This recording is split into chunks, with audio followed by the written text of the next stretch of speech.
Sleepless File number 20, written by J.D. British. Don't be afraid of the dark. Katie was not at all scared by the liquid dark patch, which she'd named Dark, that lived under her bed. She tried to explain it to Daddy, but he just ruffled her hair and said all kids had imaginary friends.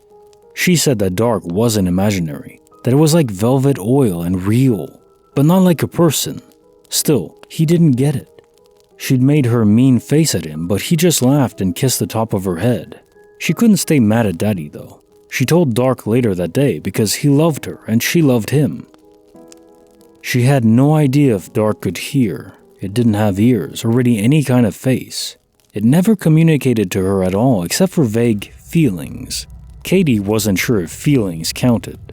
They were never bad feelings, just sort of warm. Dark didn't do anything other than hang out under her bed and sometimes in the far corner of her room. Nevertheless, she liked having it around, even if no one else believed in it. That night, Daddy and Mommy had to go visit Aunt Lisa, who was poorly in hospital, and Katie would need a babysitter. Usually they got Sarah, who was fun and made Katie laugh. This time, however, it would be Mrs. Wiley. Katie did not like Mrs. Wiley. She wasn't mean, but she brought drinks with her that smelled funny and made her sleepy. Mrs. Wiley would make Katie food, play one game, then sleep after she drank her smelly drink.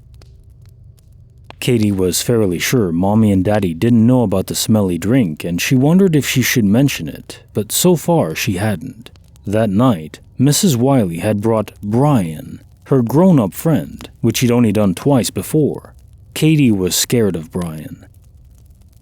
He drank smelly drinks too, but he didn't fall asleep.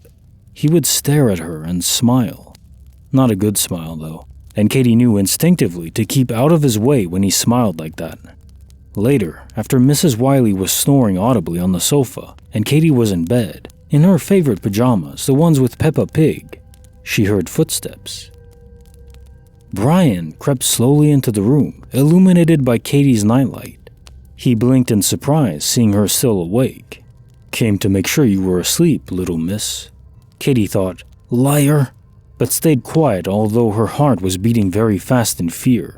Brian sat on the end of her bed, but his body language betrayed that he wouldn't stay there. Katie drew her knees to her chest, not knowing what to do. She glanced at the corner of the room and Brian followed her gaze, seeing only shadows. He reached out a hand, but was unable to move further as dark had wrapped itself around him like obsidian cling film. It stayed that way until even the very essence of Brian was gone. "Thank you," Katie whispered.